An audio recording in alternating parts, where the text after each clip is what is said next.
So, interesting fact. Pretty funny, really, depending on your sense of humour. Basically, I've just spent the entire day looking forward to this review for the wrong reasons. I genuinely thought I was reviewing Ambassadors of Space, which just so happens to be a particular, very favourite episode of mine, especially in the John Pertwee era.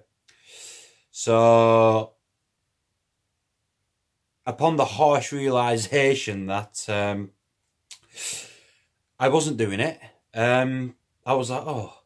Basically, I just realised that the Ambassadors of Death is an episode of a season that's previous to the one that I'm sort of reviewing.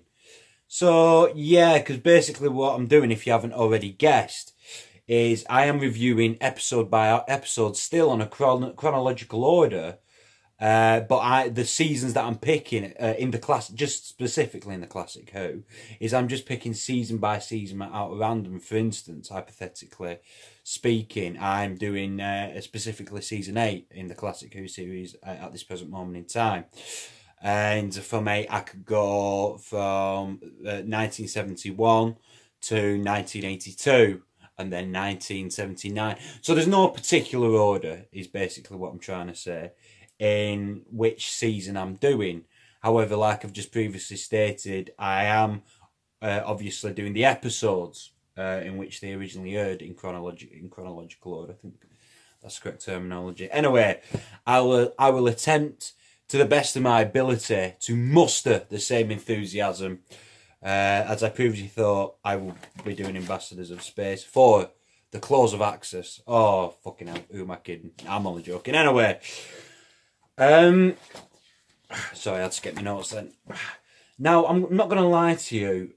Basically, even though I believe this is a well-celebrated episode, I wasn't exactly over enthusiastic about rewatching it. See, like I've said on numerous occasions now, what I tend to do when doing these reviews is I watch that episode, write the notes, and then do the review straight after. Admittingly, I've done that since pretty much I've started the YouTube channel. And basically, I've come home from work or seen a friend, doing whatever I need to do on that specific day.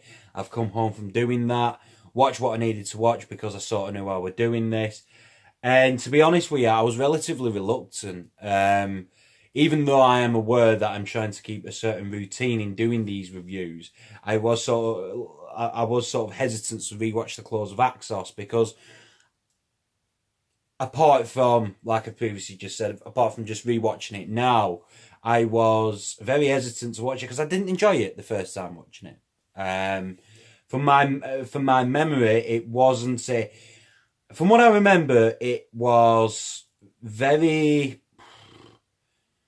There were some good concepts there, but I just felt it dragged on a lot, and it was just one of them. I remember when I first originally bought it, it was about 5 years ago.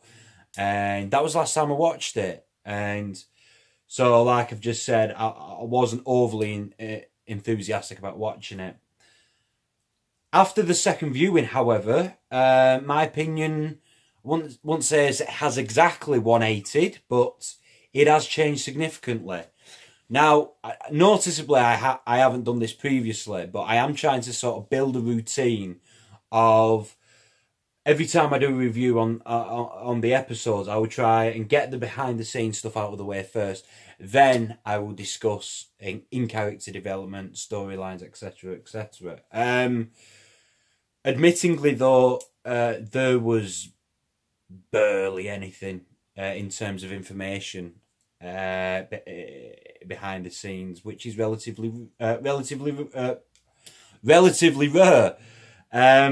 Considering especially there tends to be a lot of rumour, a lot of gossip especially which I've noticeably in a lot of television shows, and more so for specifically in 60s and 70s shows. However, that being said, I will have to admit, upon rewatching this, I did notice that the special effects were pretty good, considering the time, considering this originally aired in 1971, I believe. This was admittingly enjoyable to the point of believable. Okay, I don't think the special effects they use in this episode, I wouldn't go as far as to say they would use them today, the sort of techniques they did, but it was interesting to see how experimental they truly went in the special effects department. I loved the specific scene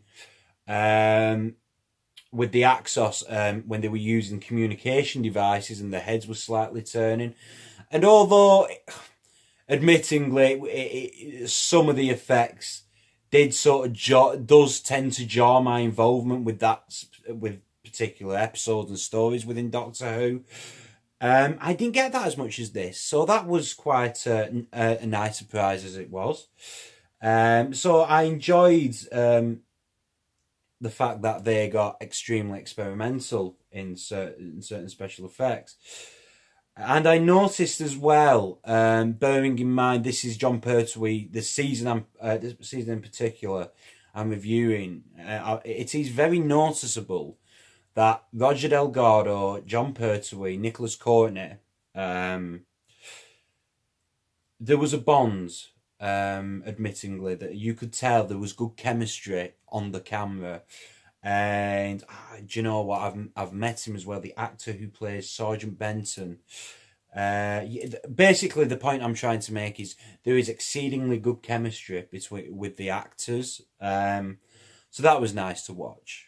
And it's always, people talk about the unit family as like they were this big happy family, and originally I did perceive that as, oh, everyone says that, but no. Basically, when you see them when you did see them rather at the convention, sadly most of them have sadly passed on now, you could tell that these were a bunch of people that genuinely got on, and it wasn't a case of, oh, we're just here, pretending to be happy.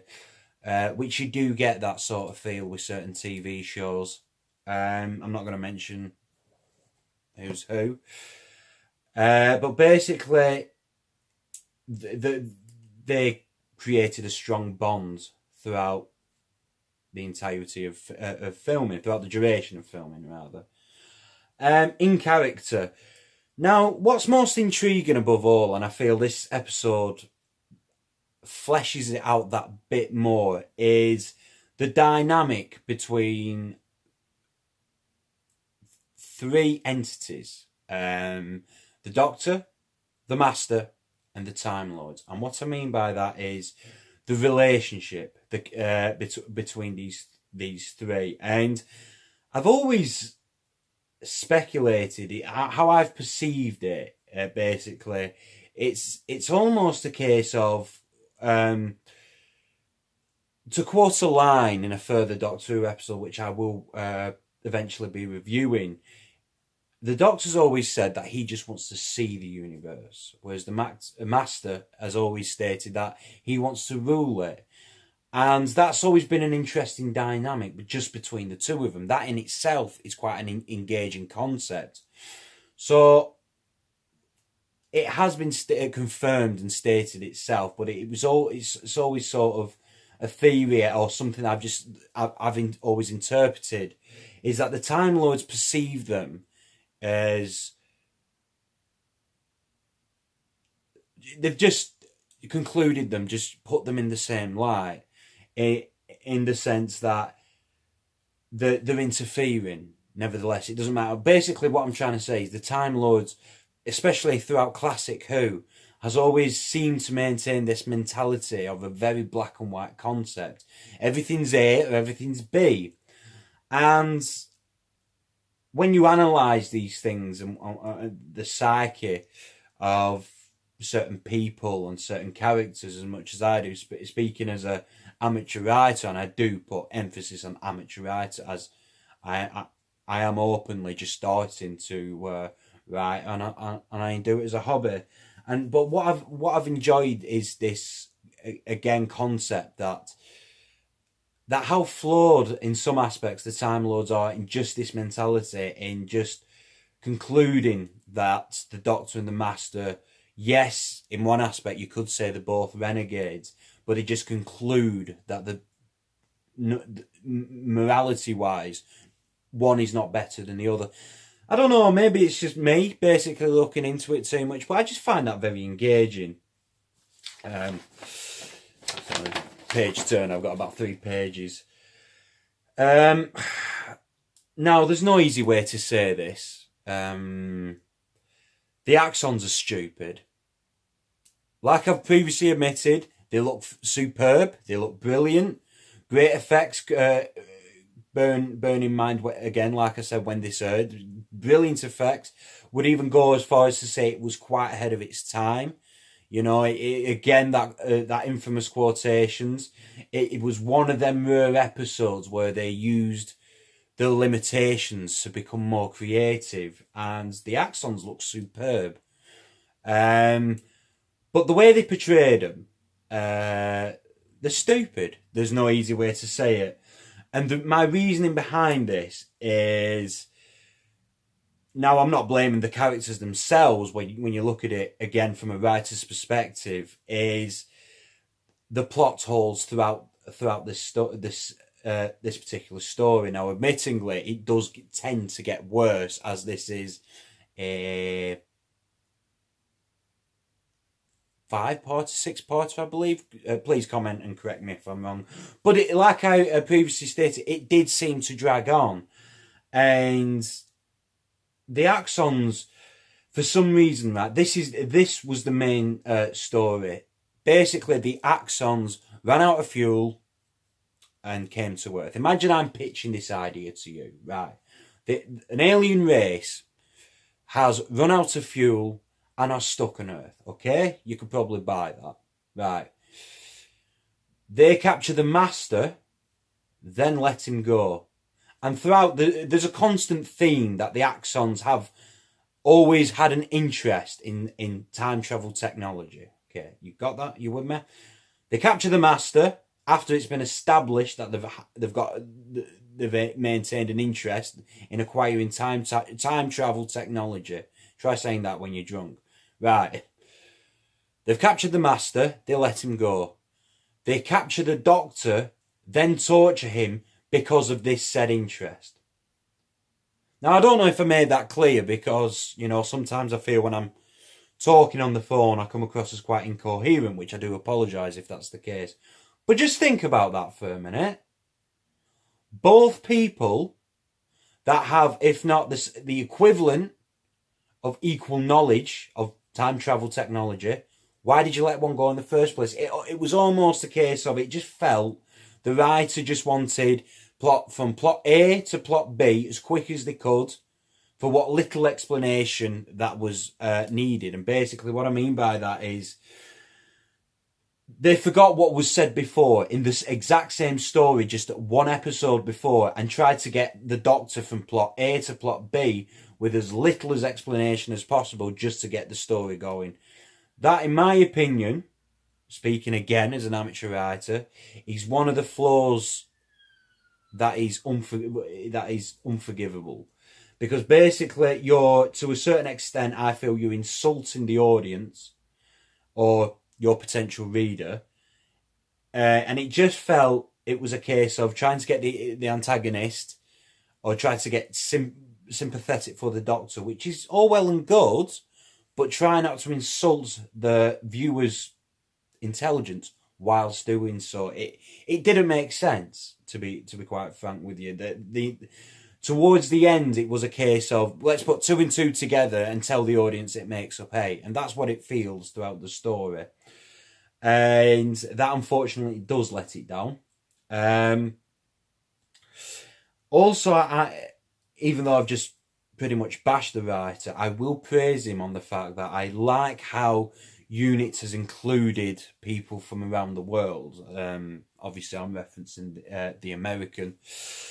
And I like that concept because even though, for some reason, especially in the 60s and 70s, they would portray these global organisations, and then for some reason the staff would be all from one particular country, and it would so be the BBC, to be quite frank, yeah, especially at that particular moment in time, especially in the early 70s. To have something in Doctor Who to be grand like UNIT, United Nations, and just have tally ho, middle class English gentlemen, or how Englishmen should be at that time. But to be fair, I will always praise the writer in this particular episode for maintaining an open mind that obviously the best people of the United Nations as a team are going to be from people all around the globe. I like that. I mean, to say it might not mean much, and I can imagine or anticipate it probably wouldn't mean much to most of the audience, but that's the type of fleshing out. That's just little details for me on a personal, just personally, on a personal basis. That makes a whole difference to me. I just eat that sort of stuff up. Detail means a lot to me, especially in storytelling.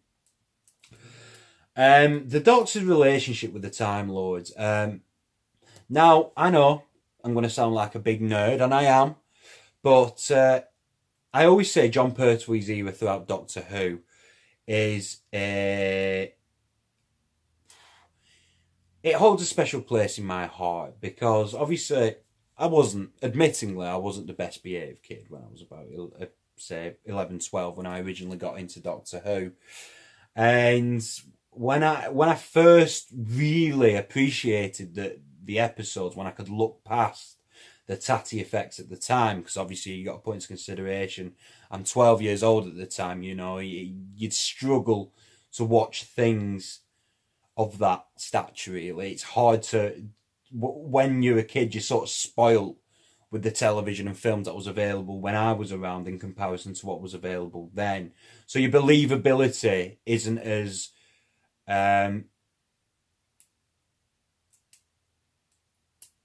put it this way, your believability is more willing to snap.